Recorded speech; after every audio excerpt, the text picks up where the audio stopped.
Hi, we had to go back and do a little editing before we could post this video. And we want to thank the people that make all this possible. Silencer Central. They focus on one task, making high quality suppressors. You see the banished lineup here on our shooting table quite often. Davidson's Gallery of Guns, where you get a guaranteed lifetime replacement on every firearm. The SONORAN Desert Institute, with curriculum in firearms technology, gunsmithing, drone technology. Go to sdi.edu. And then Alabama Holster, my favorite little Kydex concealment holsters. I love them and been using them for a long time. Check them out. Now, enjoy the video. That's an order.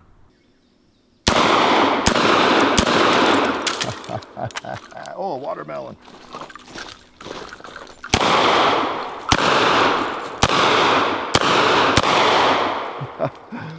It went through the watermelon. Hickok 45, look what I have. Broom-handled Mauser, can you believe it? The C96. It only took about 5,000 requests in 10 years for us to go ahead and get one. We wanted to get right on that, didn't want to put it off.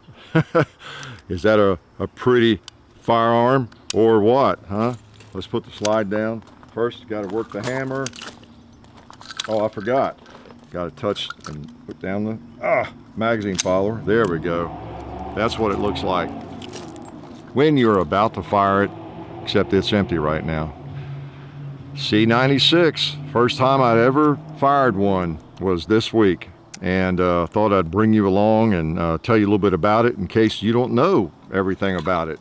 I certainly don't, but we're going to show. And guess what? This one is a vet bring back, brought back from World War II by a veteran. Cool. And what is even cooler is he's still alive, and he is probably watching this. Okay, his son lent this to us, so this is really cool. So we're going to enjoy shooting this some, talking about it, and letting you join us here at the range. So let's go up here and take a look at this thing.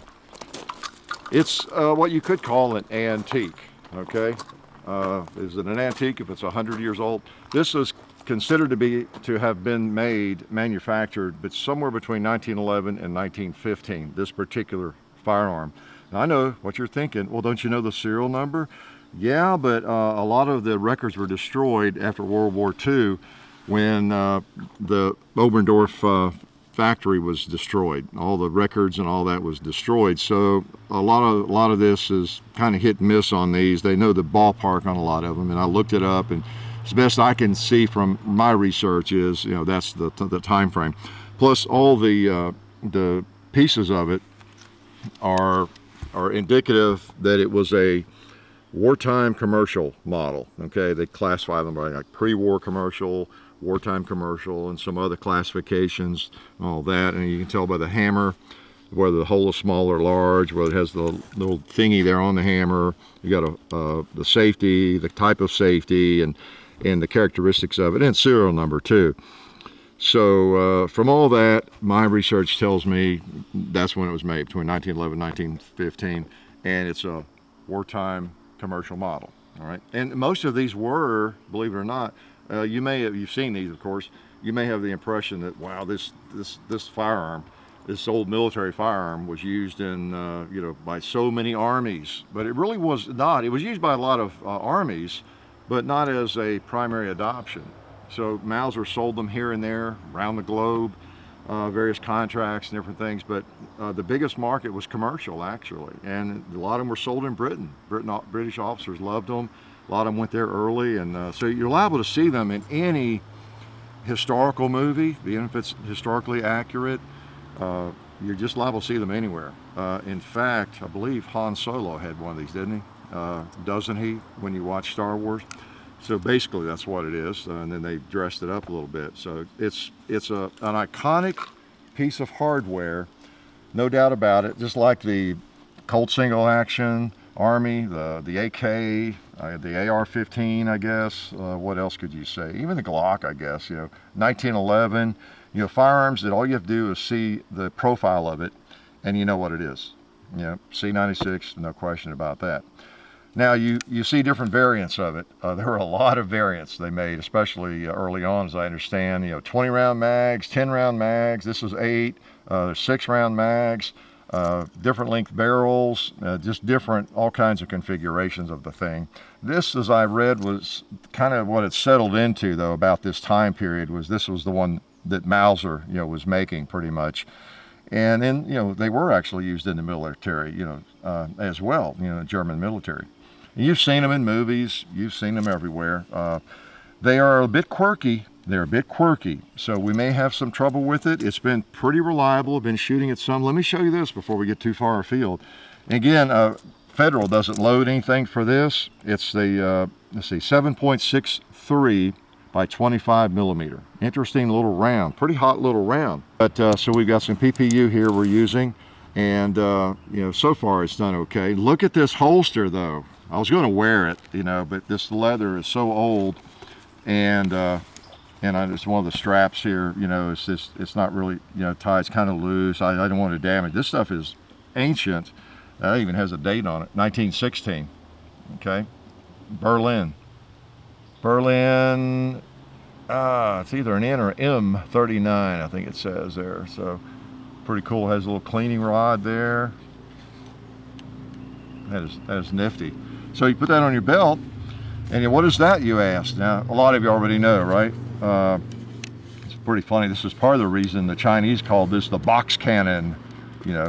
It's more commonly known as a broom handle, because the handle, I guess, looks a little bit like a broom handle. It doesn't to me, really, but that's what they call it. So we know it's clear. I shot all 8 rounds. It's a little quirky here with the hammer. I'll show you. Getting the slide down and everything can be a little tricky. So let's see, slide, hammer has to be down, I believe. So you put it back in the box. Oh, excuse me, holster. This is a Fred Flintstone holster. Except his would be made out of rock, wouldn't it? There you go. How's that? There's your gun. So then you put it in a holster, and there you go. That's it. I won't strap it in this here, but that's it. And put it on your belt, and you're ready. A big 8-round magazine, at least on this one. Okay. So that's interesting. Now you might ask, why is there a wooden holster? Most of you probably already know. There's a wooden holster because if you're shooting long range, you're out like 1,000 meters. I think it's got that on the 800, 1,000 on the site there. Of course, that would be useful, wouldn't it? Well, maybe you need to. Well, you couldn't keep cigars in there too well if you're going to have the firearm in there. But you might want to put a stock on here and turn it into an SBR. Look at that.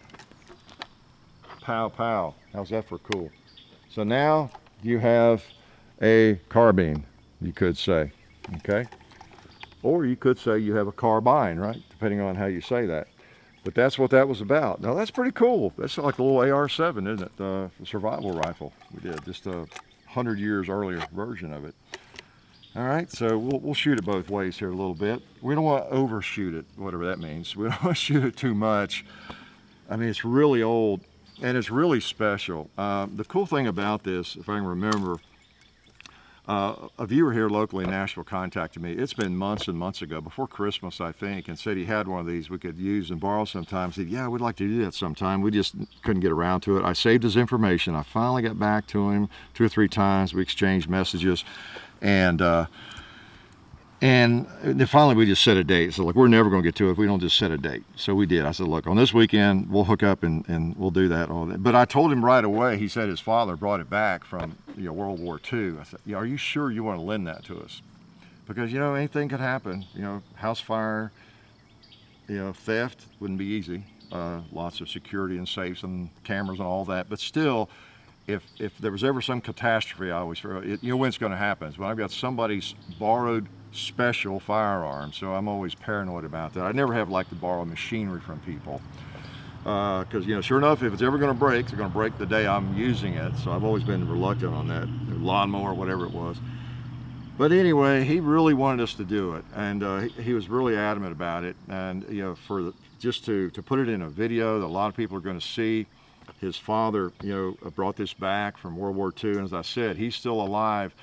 And I said, you mind if we mention his name? Does that matter? I mean, I don't know if there's any reason why we wouldn't. I thought, why not? And he said, yeah, sure, go ahead. And so his name is James G. Dean. James Dean. James G. Dean. He's not the movie star. And he was stationed, well, gosh, I think he said he was North Africa first. I'm not sure where all he was. But he's 95 years old right now. And he's in pretty good health. He's in a wheelchair, but he's in pretty good health. His mind is clear and everything. And if you're watching, James, we appreciate you allowing us to borrow this. And I think you probably will be watching this. Maybe not today, but tomorrow or some other time, right? Because once something's on YouTube, you can watch it anytime, right? Pretty amazing. And if it gets boring, James, Mr. Dean, I should be probably saying, just click out, because that's what a lot of people do. I get the rambling, not shooting enough, they click away and go look at some cartoons or something. You can do the same thing. But anyway, we appreciate you going over there and helping to preserve freedom. We really do. And the people like you, my dad was over there, and so many men and women, a few women too. So we appreciate it. We want to thank you for that, and then thank you for allowing us to shoot this, and thanks for bringing it back. Your son says you brought back your 1911. You were able to do that, I think, and even a P08. So that's really cool. Anyway, Mr. Dean, you can write a comment if I get this wrong, but he was involved in forward observation missions and running sorties, flying, I guess smaller airplanes, and their job was to just scout kind of and see where the enemy is, and help align the artillery targets. So they would be behind the lines in a field somewhere, I guess around where artillery is, and they would fly out at almost treetop level, 500 feet, whatever, and it's to try to remain anonymous as much as possible and not get shot down by one of these, a rifle even.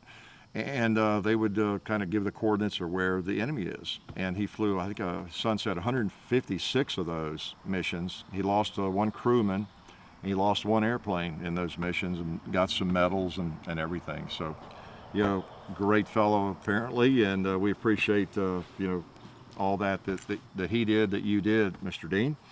So anyway, we're especially happy to have this firearm, and I'm going to load while I'm talking here, because I can talk all day, that. So this is really neat. It came back, it doesn't have a lot of import markings or anything.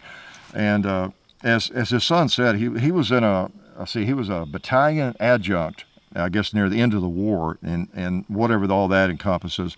And so maybe in the transition and coming back and forth or whatever. So he was required, I think, he said almost, to keep his 1911 he carried and keep it with him and bring it back and have it. And he was also able to bring some other firearms back and other memorabilia. So like I said, he has these things back, and not everybody could get that done. I know my dad wanted to bring his 1911 home, but depending on what you were doing and everything, I guess it depended on that. So that's cool. Let me load it. Now, the firearm is, I said, it's quirky.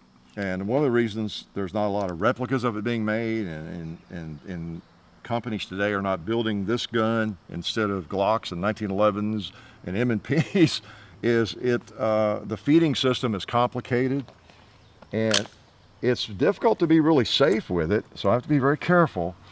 And I'm gonna cock it back. Let me show you what I'm talking about. You gotta, to get the, well, you can punch it and it does okay, and then it catches on the magazine follower, of course.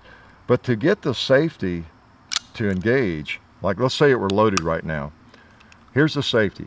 I can't engage the safety unless I pull the hammer back a little bit more, then it will work. So it's just kind of an awkward animal to work with. You just can't just put the safety on. Now you can get it on. Once you get it on, and say I have a round in the chamber, the trigger won't pull, then I can pop the safety off and fire it. So for the first 7, 8 rounds, or however many it holds, this one holds 8, then not bad. But then in terms of reloading it and just operating it quickly, the ergonomics of it, it's just not quite a 1911, let's just put it that way. All right, let's load it. So I pull this all the way back, it catches on the hammer, and I can't put the safety on. How is that? I'm gonna reload this firearm, and I cannot have the safety on, okay? So the safety as usual, the most important safety is your brain. Now I'm gonna try a stripper clip. These, sometimes they work pretty well. Most of the time. It's kind of a, there we go. Got to use your muscles to get it in there. Okay. So he gave me those 3 stripper clips with it. All right, now you just have to kind of push it forward, and there it goes. It's hot. So let's see. We've had a few malfunctions. It's mainly been on the last round. Let's shoot on the target over here. Put a couple. It shoots a little bit to the right, has been my determination. I'll hold right in the middle. Okay, it's not too much to the right, that's for sure. Oh, got a light trigger. I didn't mean to fire it that quickly. There we go, malfunction on the last round. We've been getting a little bit of that, but let me see if I can squeeze him back down in there. Get him back in. While the enemy's advancing. There we go, now it's empty.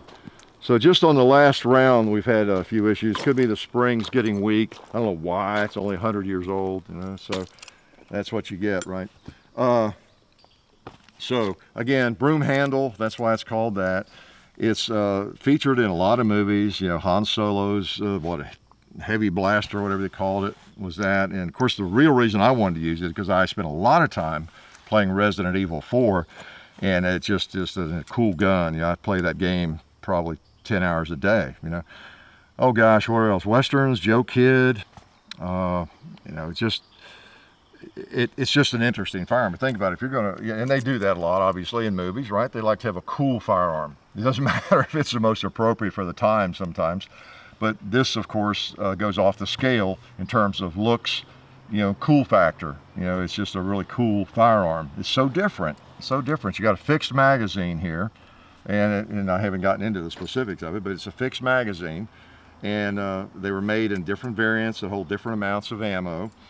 And what else about it? It's like a little rifle, like John was saying. You know, you got your bolt. You don't really have a slide that moves on you. Your bolt works. You've got a rifle sight, it looks like.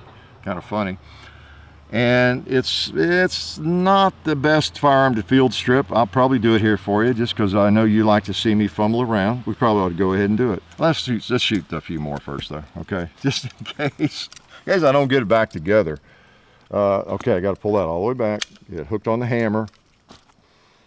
Again, this is 7.63 by 25 millimeter. This ammo is. It's considered a hot little round. And until, whoops, 1935, okay, I see that, I don't want to lose that. Until 1935, it was kind of the hottest pistol round until, you know, the 357 Magnum came out. So I'll push this forward, see how she does. I'll put the safety on. Oh, I forgot, I got to pull that back, put the safety on. Now it won't fire. I'll take the safety off. As I'm doing that, I'll find some ears to stick in my ears. Oh, let's smoke a little pot here. Yeah, I bet Mauser didn't realize this was going to be so good for that. Or shooting 2 liters. Oh man. Or cowboys. You know what? I know what you're thinking. Is he ever going to shoot the gong? Well, let's try.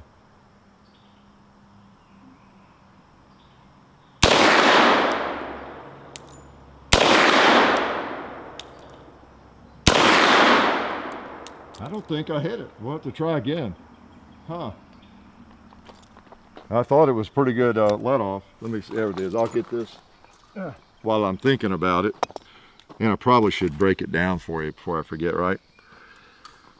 So this is, like I said, it's a little bit of a complex mechanism. And that's the reason it's not used today or, you know, reproduced. It's not the most popular carry gun out there or anything like that. And we've got, of course, the old Jeep. Oh, 98. Bugs bother me here for some reason. Out here, we thought that might be appropriate. Used about the same time, right? Got my screwdrivers. Got a 1911 out here. I would rather have the 1911. I'll tell you what, if I was in battle back in 1915, this time period. So we'll see how this goes. Just to show you how it looks and works. And I don't want to shoot it too much, like I said. Although the owner Mr. Dean's son, so he gets it out every now and then and shoots it. He went for a period of about 20 years where he said it just stayed locked up, never touched it, that kind of thing. But he says he shoots it some. But you know, something this old, you never know when something's going to finally break. Mr. Dean's son must just not really know me very well to trust me with something like this, right? No, he's a really good guy, and I would guess his father really is as well, in addition to having served so valiantly in World War II. Pretty cool. We're honored to fire this thing. This is so special. So we'll shoot a couple more times, and let's load it again. Okay, so pull the bolt back. We'll see if the numbskull got it back together correctly here. Okay.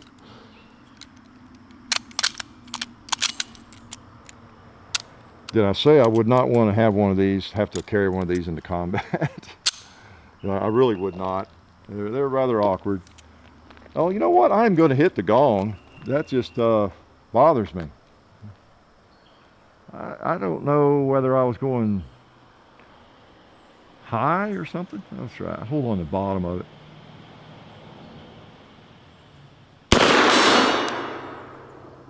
I think I heard that one. There we go. Yeah. I see it moving. It's a hot little round, without a doubt. Let's try the red plate. What the heck?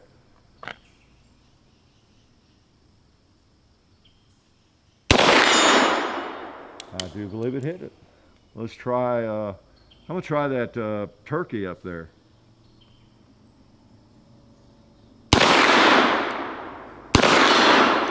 All right. It's worthy of turkey killing. Oh, look at here. We got 2 liters and stuff. And we had a malfunction on the last round. Again, I don't know if I'm limp. Well, I don't think I'm limp wristing. I had 2 hands on it. I'm gonna hold right in the middle of that stop sign again. Yeah. I think it goes just a hair to the right. It's not much. It's not much. So, boy. That thing, oh, you know what? I haven't shot. Have I shot it with this? No. Let's shoot it with this one time. How's that? I'll just put these in by hand here.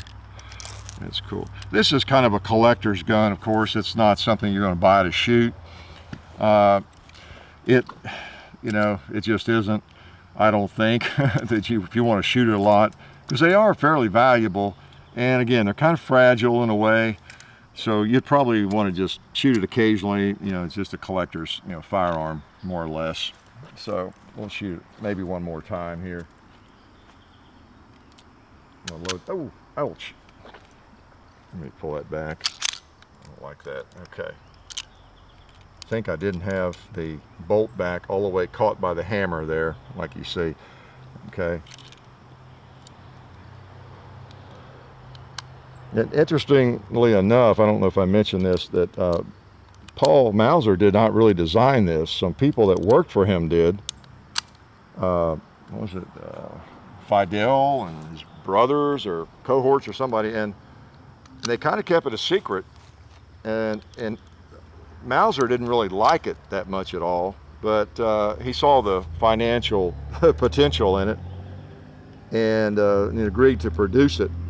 And I think what he called it, Mauser's military pistol, I think at first, hoping he'd get some big military contracts with it. And that didn't quite happen, although he sold some of them to the military. Some of y'all may know more about that, but there's so much, I mean, about this firearm that is out there. All the variants, wars around the world where it was used, various engagements, movies. Oh, okay. All right. What was I going to shoot? I forgot now. Well, let's just, we got the target. Let's go back over there and shoot a couple things. Oh, I know what I was going to do. Get that safety on. Get that safety on. So you got to watch me. I get to talking and I forget. Now that safety is engaged really, really well. I've got to push forward. So I'll keep it down range. But I'll put the stock on. That's what I was going to do. There we go. Short-term memory loss. All right. What's that hole in the top of it for? I don't know. Okay. There we go. Let's see if I can shoot it any better. I'll go for the gong again. Got it. Oh, you got to keep your thumb out. You got to watch your knuckle there. That hammer comes back and hits you. Forgot about that, but I was reminded quickly. Well, let's see. I've hit the gong. I'm going to try a ram.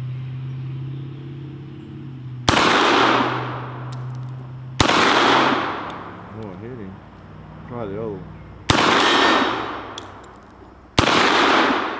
Okay, I'm not sure where it's going. I'm going to move over here closer because I don't want to finish on a miss.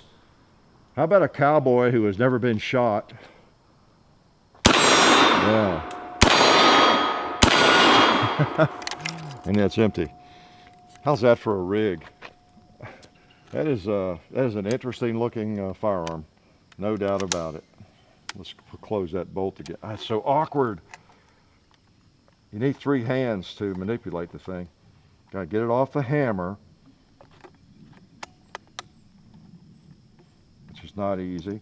And get it off the follower. There we go. So just take a look at that. I mean, is that beautiful or what? Yeah, I mean, it kind of is in a historical sense.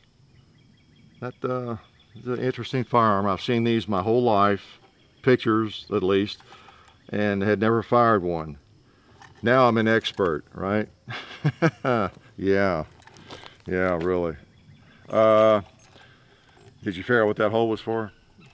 Better back up the video, rewind, you'll figure it out.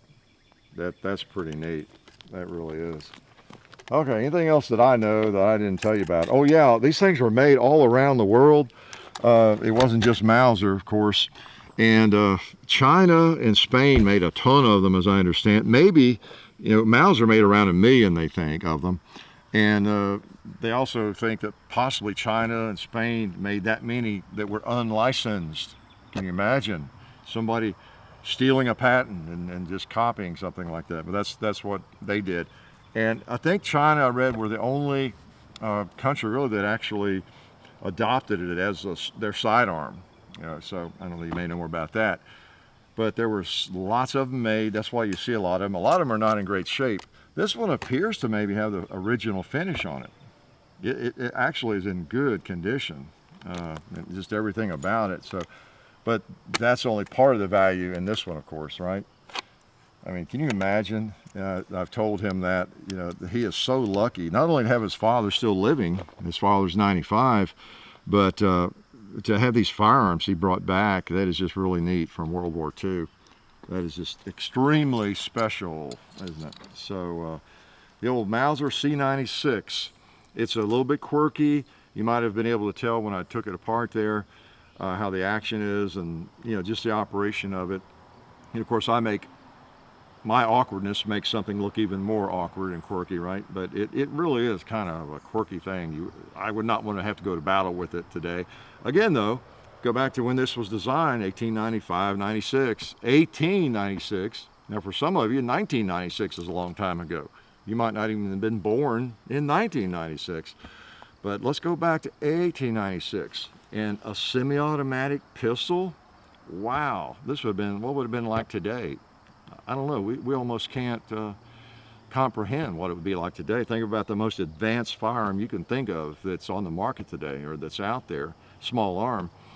A semi-automatic that holds 8, or some of them even held 20, the early ones. There were a few fully auto ones. They didn't work out so well, as I understand. So for the times, you think about it in 1896, 7, 8, a lot of people still packing a Colt single action Army and thinking that was probably the best they could carry. And actually, I think I'd have rather carried it than this maybe. But, so 1896, do I need to tell you, that was a long time ago. And anyway, the C96, I'll quit rambling. What else was I going to tell you about it? It's just, again, if I'm going to battle tomorrow, it's going to be with this, not this. But it's a very interesting, and it's fun to learn about it. And especially one that's this special. So hope you can appreciate how cool that is, that the owner really is still living. Anyway, I'm just glad you came by. I appreciate y'all supporting the people that support us.